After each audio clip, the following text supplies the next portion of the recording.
Canada has made this announcement today that they are looking to bring in 1.32 million people over the span of the next 3 years. Great news, hurrah, and all those kind of things. I first thought when I first saw the targets or the immigration level plans. What am I talking about? Well, Canada has today announced the much awaited immigration levels plan for 2022, 2023, 2024. And in this video, in this live stream today, we will be discussing and breaking it all down to understand what that means. Basically, it's Latin for me, but we try to break it down and try to understand what it exactly means. So basically, what Canada has done is they have taken this immigration plans to a total different, they bumped it up. As you know, that they announced their immigration level plan at a 3-year interval. So for the next 3 years, they will announce that in advance. And that's what they've done. They've done it before. And for this year, the initial target was 411,000 people. And in today's announcement, it was bumped up further to 431,000 people, which is great news because that basically means 20 more thousand people, considering all those issues we have had with COVID, etc. But when we will look deeper into the numbers, we realize it's not so good news at all. On the contrary, there are some very, very troubling factors in there. And that's what we're going to discuss about today. Hello, hi, welcome to the channel. My name is Kubeir. I am an ICCRC licensed immigration consultant. CICC licensed immigration consultant. And this channel is all about Canadian immigration news updates, things you should do, things you should not do.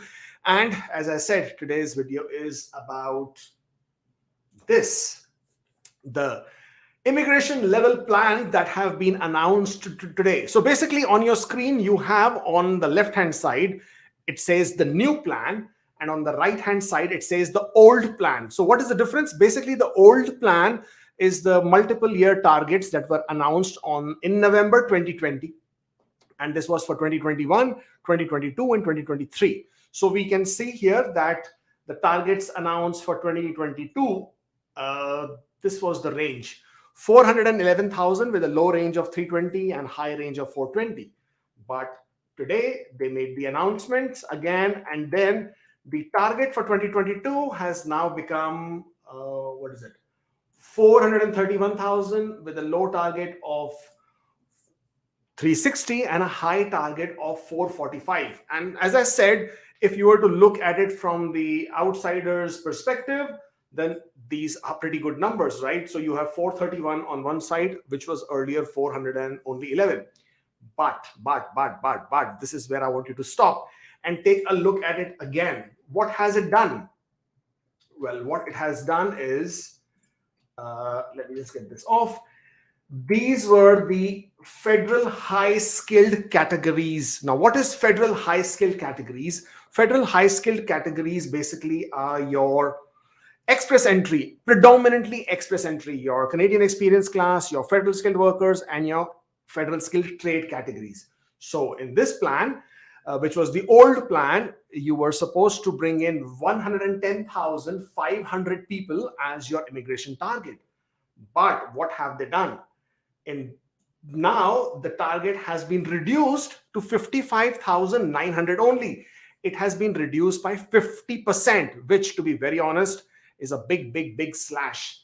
And then you start wondering, why have they done this? Well, this has been done because of that. Remember that memo which came out on the 24th of November, which was shared by my good friend Stephen Murrens. And we all thought that memo was all rubbish, that was all fake, that was all, a lot of people said all different kinds of things. Well, that one document is now that document which is coming true by every single word that was mentioned in the document. It talked about the draws being put on pause. That is happening. It was talking about the backlogs. It was talking about the numbers. It was talking about the fact that there would be no CEC FSW draws for quite some time to come. That's all happening. And that memo also indicated that, where is it? I have that memo. Let me see. Of course, I have that memo. All right, let's read this again. FHS is likely to face a significant reduction to accommodate other ministerial and department priorities. Under the current option, the FHS admission target could be significantly reduced, with some preliminary scenarios seeing decreases by more than 50% of the 110,500 target that was allocated in the previous plan. And these reductions are due to the admission space required to accommodate the TR2PR stream and the resettlement of Afghan nationals to Canada. Well, there you have it. This is the reason. And what is the change now? The change here is, let me get rid of this. The change here is this new category, federal economic public policies. These federal economic public policies is basically nothing else but your TR2PR programs, whereby they have now added a target of 40,000 for the year 2022 and another 32,000 for the year 2023. This was not there in the old plan. You see, in this old plan, there was nothing there. There was no target of this kind here. So this target has been added or accommodated in the new 2022 plan to offset these TR2PR applications that were accepted. And therefore, the provision has been made within the federal high-skilled numbers. This is, to be very honest, quite worrying. Now, lot of you out there are now wondering if this basically means that in the year 2022, in the year 2023, there would be new TR2PR programs. That's not what it means, guys. Wake up, okay? TikTok has since morning, or rather since afternoon, ever since the plans were announced, has been going crazy. All these, my colleagues as well, consultants and other individuals and people have been making all these kind of videos suggesting that IRCC is going to be introducing TR2PR. They are not introducing TR2PR. That is not what it means. It basically means that 87,000 applications, actually 87 plus 7,000 extra, so nearly 90,000 applications that were accepted under TR2PR in 2021, they had no provision for those because they were under the public policy. And the target for 2021 did not have space for those 90,000 plus applications. The space is being made now in this year and the next year. So this is what's happening with TR2PR applications. What you are seeing in the target here, 40,000 and 32,000, these are those applications that have already been accepted. The provision is being made for them now because these will be finalized in this year and in 2023. So don't get jumping up to the fact that TR2PR is coming. That is not what is happening. Let me just clarify that. So what all is happening here? Let's get back to this one. The federal, okay, let's sort of clear this for a bit. The federal business remains the same. Federal economic pilots almost the same, and immigration, Atlantic immigration is also almost the same. So basically what has happened is that though they have increased the numbers by 20,000, they have cut the express entry into half, which what we're going to talk in the rest of the video today is that it's extremely worrying, and it is not cutting it into half only for 2022. It is cutting it into half. Let me bring it back here. It is cutting it into half also for 2023. So let me get rid of this. So this is the whole range here. This 55,900 is for 2022 and 75,750 is for 2023. Earlier, I'm taking you here, it was 110,500 for 2022 and 113,750 for 2023. This is the biggest concern that I have with this immigration plan that has now been shared by Immigration Minister today.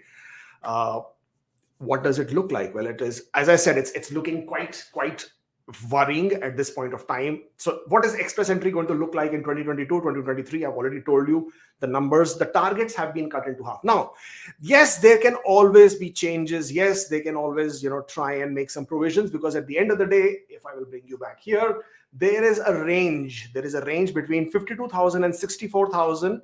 Okay, so those numbers can be bumped up a bit. And for the next year also, there is a range between 72,000 and up to 80,000 applications that they can accept, or other people that they can accept. So there is a bit of a range and there is a bit of a leeway that they can play around with, but it's not a lot. And it sort of really is worrying. Why? And additionally, I'll tell you why. Now, also bringing you back to the internal memo, and yeah, I mean, I keep referring back to it because, there was so much in it. Uh, this particular line in the second paragraph: no new FHS intake is required for at least the first half of 2022.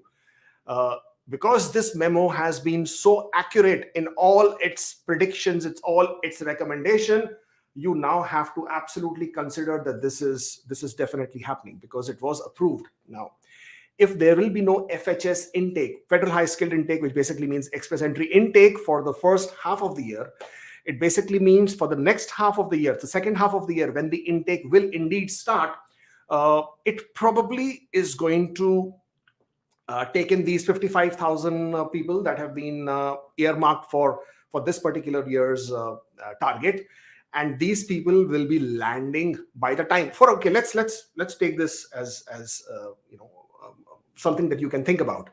If they start conducting the draws only by June, July this year, by the time people receive their ITAs, by the time people submit their applications, which is 2 months later, or within the 2 months period, and then the processing time of 6 months, even if they process in 6 months, which we don't know how that's going, right? Even if they process within 6 months, none of those people who are getting their ITAs this year will be landing in Canada this year. Okay, and because they're not landing in Canada this year, they will all be towards the immigration target for next year, which I have already shown you is only 75,000 for next year.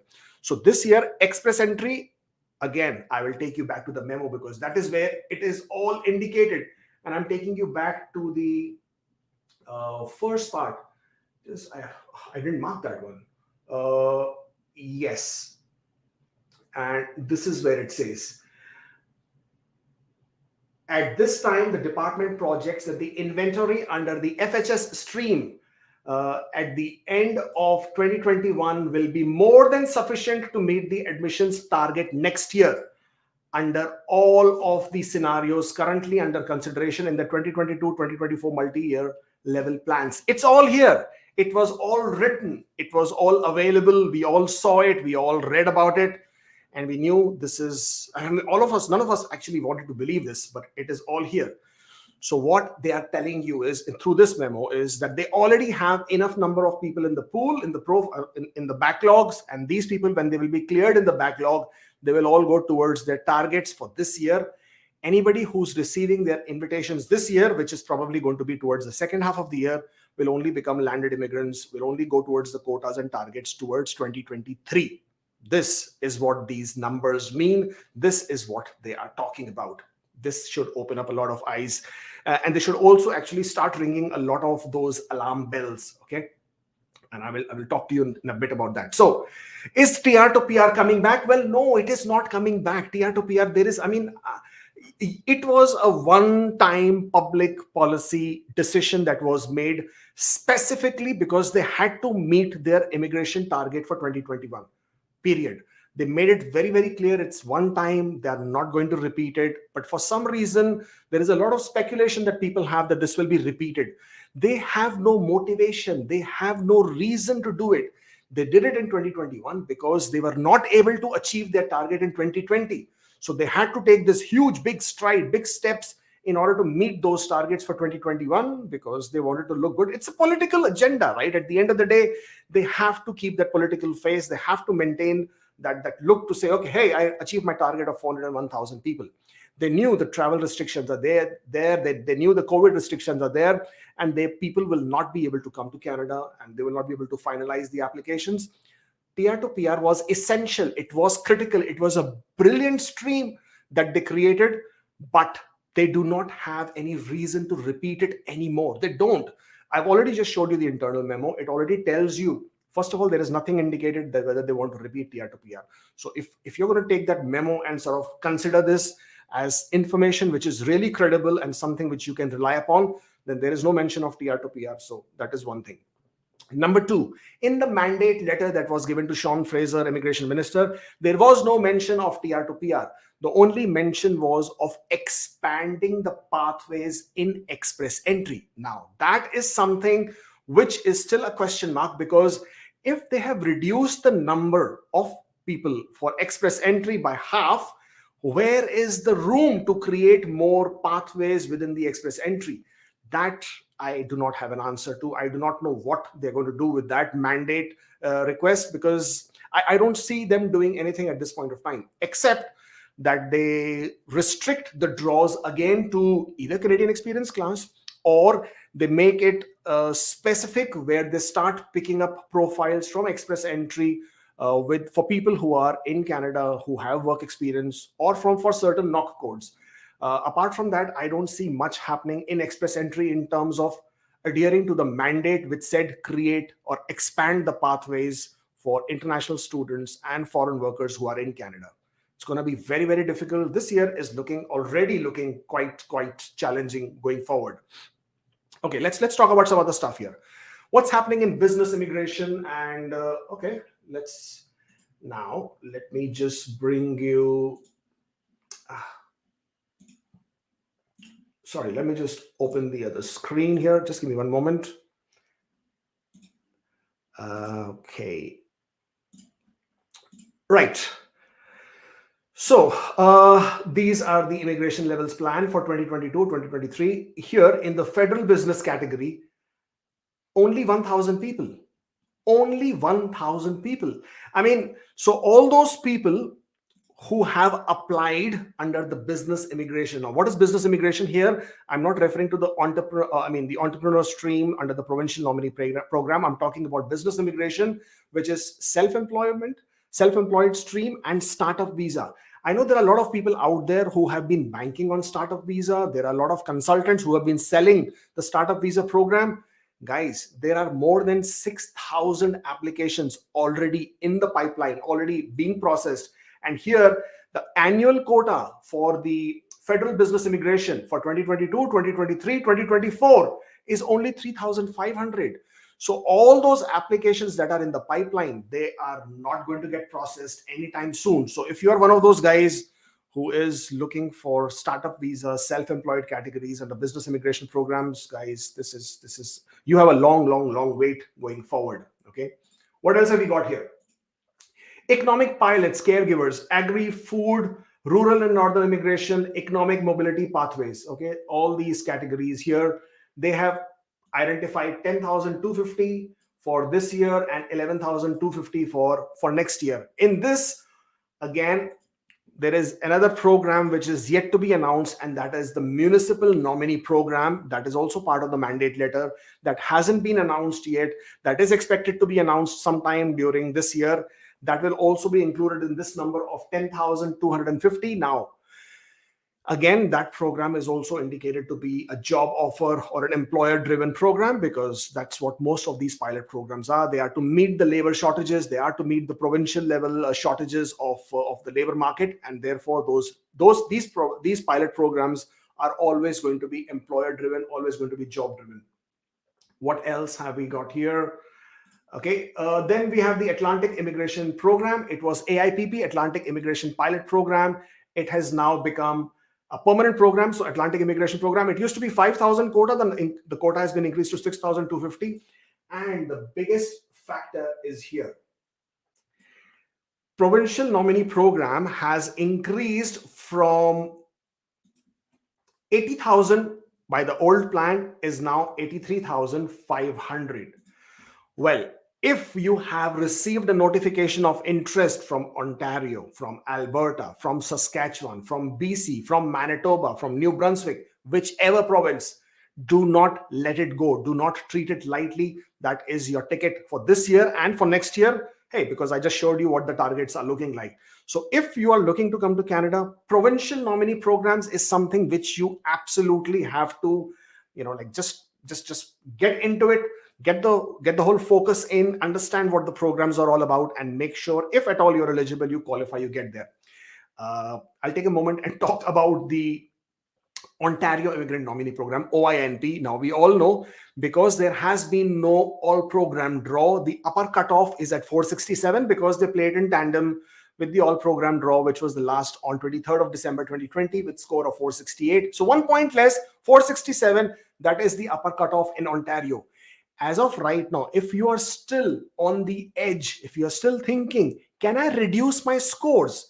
If there is a possibility for you to reduce your scores without committing misrepresentation, of course, then absolutely do it. I know of so many people, so many of our clients, we have been able to sort of figure out a way to reduce those scores, get them into the 467 below bracket, and Ontario is a brilliant program to work for you. Now, if they continue with this 467 cutoff, they've already conducted very big, three big draws. They've already conducted the priority occupation draw. They've already conducted the tech draw. They've already conducted the French speakers draw. They've already conducted the employer job offer streams and the other expression of interest draws. Moving forward, we are only in the month 2. Moving forward, they will continue to conduct the draw. You can expect the priority occupations to be conducted again. You can expect tech draw to be conducted again. If you are one of those who still has an opportunity there, either to bump up your score, like by taking French as a second language or taking that CLB 9 to CLB 10, if that is an opportunity, then do it. If you have to leave your spouse behind, do it. Do whatever it takes to bring your score in that 467 below bracket. And this is something which you definitely must do. Another thing which most of you should definitely keep an eye on is the New Brunswick province. New Brunswick province, my friends, is absolutely a gem, in the sense like they conduct these sessions, they conduct these information sessions, they conduct these recruitment sessions, which if you join and if you are eligible, you get invited, then it is almost, I'm not saying everybody gets invited, but it's almost a ticket to get through. Okay.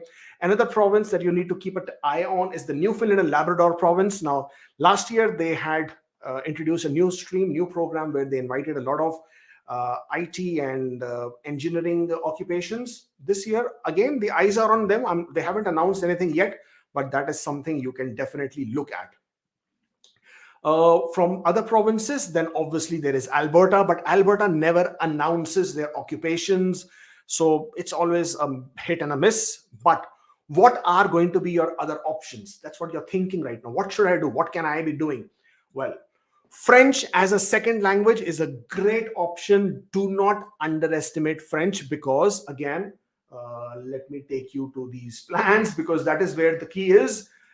If I scroll down below here, and here it is, French speaking immigration admission necessary to meet the 2023 objectives in Francophone is between 14,000 to 17,886. What does this mean?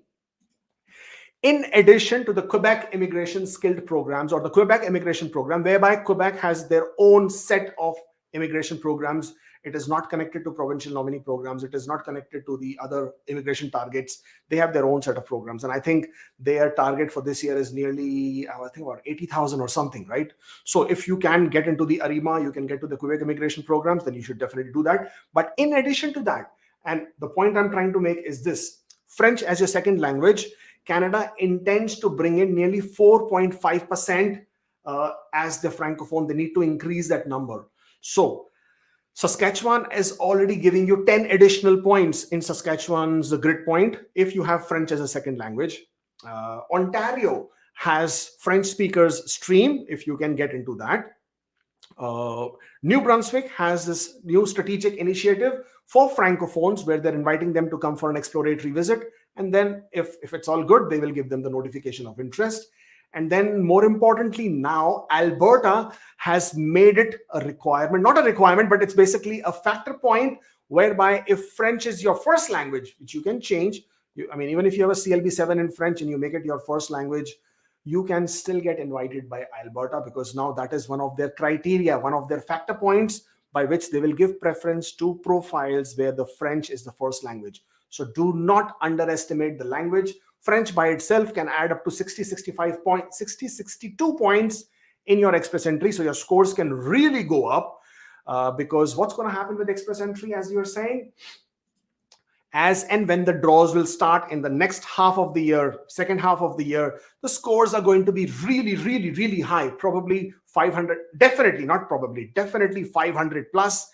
And if they have to issue only 55,000 ITAs, of which I am assuming they will have to play a bit of a bias towards CEC, because Remember, they have to expand the pathways and give more preference to people who are international students and foreign workers in Canada. They will continue to provide that bias. They will continue to provide that advantage. They will continue to create those pathways. So out of 55,000 people that they will be bringing in the second half of the year, you can be rest assured that people who will get that French points up, they would be beneficial. If you're in Canada and you are international students, you will have the benefit. So I'm assuming that once the express entry draws do start in the next half of the year, one, the scores are going to be very, very high, depending on how many invitations they issue, because we are only in the 6 months period. They have to issue roughly 50,000 some ITAs, or 45,000 some ITAs in the period of 6 months. You are looking at roughly 8 to 9,000 ITAs per month, equating to roughly 4 to 4,500 ITAs per draw, which brings it down to the scores being in the upper range of 500 for the first or the second draw. From there on, slowly coming down, because the scores are not going to come down very quickly, because a lot depends on the fact of whether they will do CEC specific draw, all program draw, or will they alternate between that, or will they create another pathway, because they have to take care of their mandate letters. So coming back to what I was saying, do not underestimate the language, French as your second language. If you can do it, you have 6 months. I mean, if you're not already on that way to hold 2021, we kept on waiting. Now, good part of 2022, we will be waiting for the draws. So if you can bump your scores up by adding French as a second language, that will definitely work. And of course, study, work, and PR pathway has been established. It will continue to stay. It will continue to be, because mind you guys, if you're on the edge, as I said again, if you're on the edge as to what you should be doing, what you should be looking at, then definitely consider studying in Canada, because this is going to go up. Okay, now I can absolutely envisage that more and more people are not going to sign, or are now going to sign up as students to come to Canada to study, because you have seen it already. They have always prioritized people who are inside Canada. If you're inside Canada, there is always a pathway. The only time you will not find a pathway is because you are not willing to find a pathway.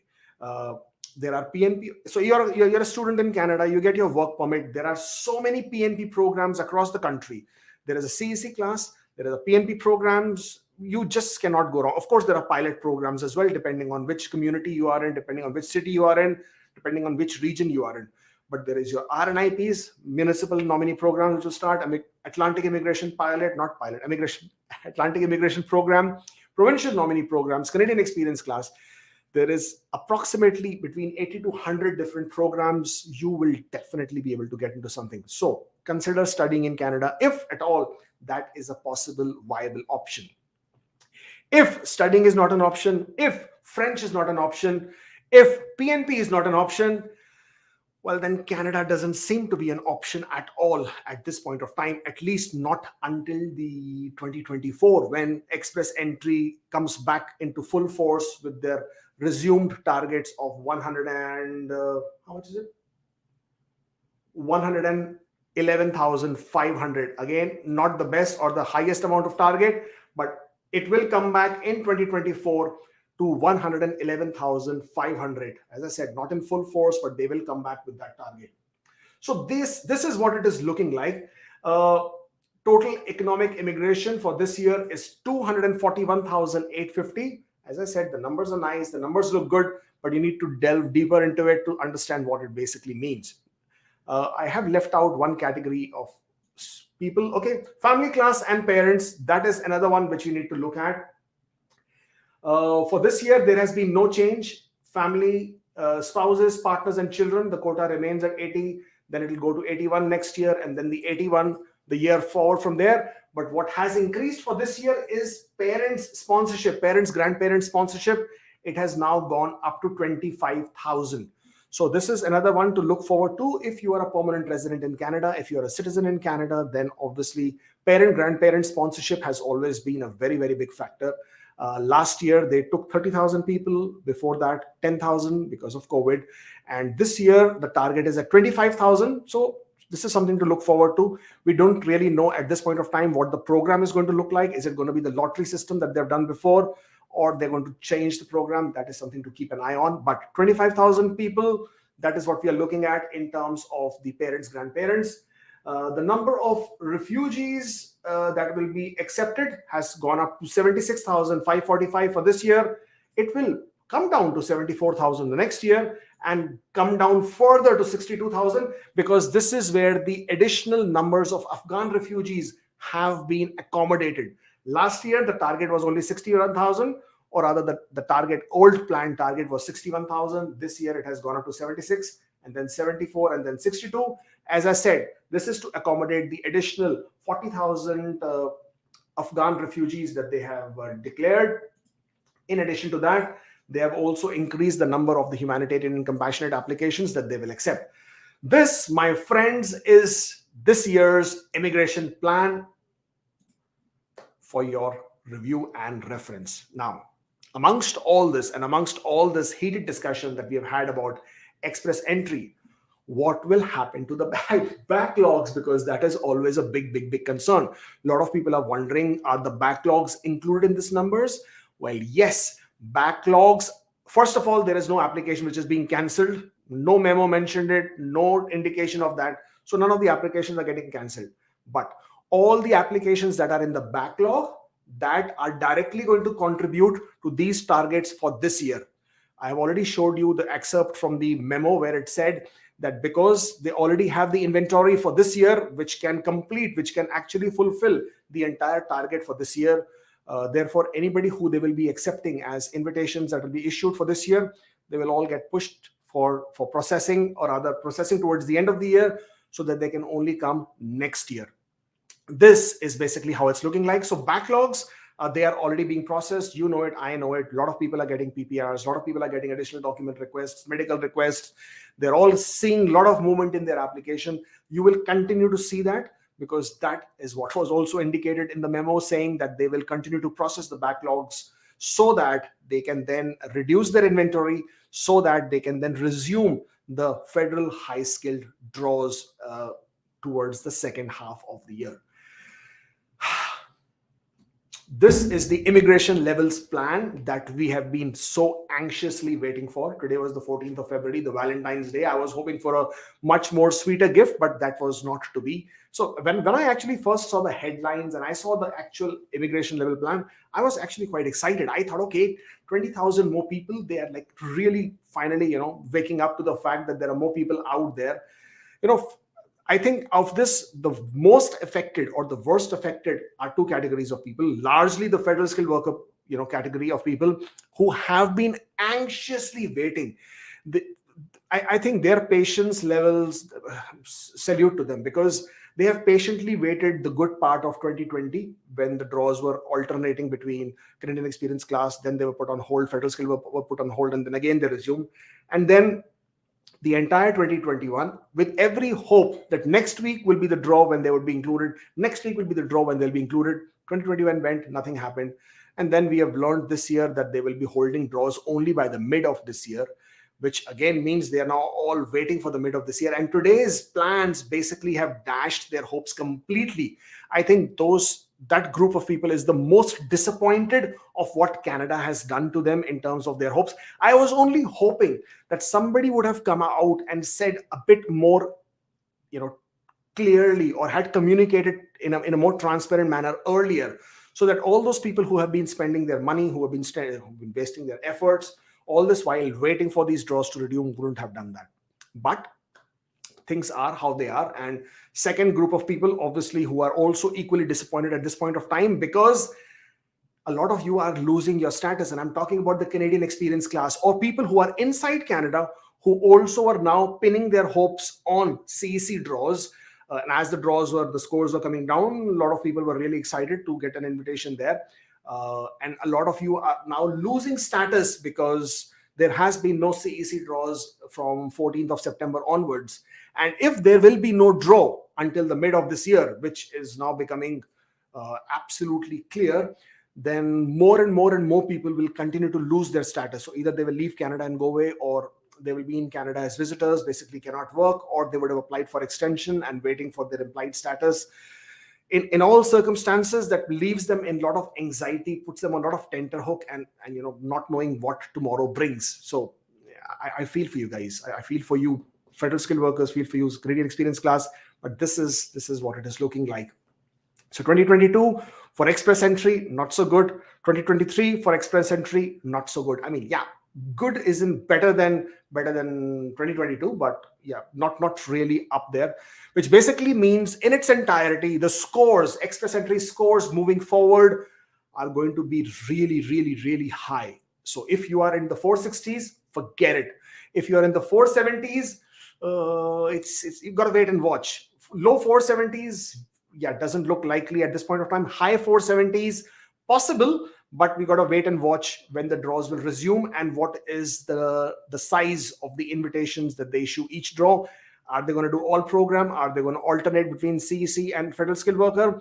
Or are they going to expand into pathways and bring in more CECs and leave again federal skilled workers high and dry? As I said, if you have an option to come to Canada to study, by all means do. Other than that, yeah, this has been not so very happy Valentine's Day today. Okay, we'll take some questions. Okay, and Tejasvi says, will immigration targets be reduced from 2025? I don't think so at all. On the contrary, 2024 is already on the way up. 451,000 targets for, where is it? Yeah, there you go. For 2024 itself, it's 451. Express entry is back at 111,000. All numbers have increased. Provincial nominee programs are going up to 93,000. All numbers are high. Economic program itself will be increased by nearly 26,000. So I don't see why they would reduce the 2025 numbers at all. I mean, yeah, anything can happen. Of course, nobody knows what's going to happen, but I don't see 2025 numbers coming down for sure. Canada needs immigration. Immigration is always going to be right at the top. So yeah, it's always going to be there. Most of the questions I think I've already answered while I was talking to you about different things. I'm just looking for any questions which I may have not looked at. Okay, yeah, most of it I've already covered. Well, that's basically it then from my side. Okay, somebody saying, can I ask, the 25,000 quota for parents, is that part of super visa? No. The quota of 25,000 that you see is for permanent residents. These targets, all these quotas, all these targets are only for permanent residents. For temporary residents, they do not have this kind of a quota. It's a very blanket, large quota, and for temporary residents, they do not announce it in a multi-year level plan. And these targets are only primarily for permanent residents, not for temporary residents. So super visas are not part of these categories or targets. Well, that's all I have for you today. I admit this was not a very happy one. I did not enjoy doing this one bit. I have been actually anguishing for the last 1 hour while I was putting these slides together. But as I said, it is what it is, and you got to do. I got to sort of bring it out to you in the open and talk to you about it. I do not want to mislead you. I know there are a lot of people saying TR2PR is going to come back. I don't think it is coming back. My opinion. Okay, God forbid something happens tomorrow. Do not put a gun on my head and say, okay, you said this, but we'll all rejoice then.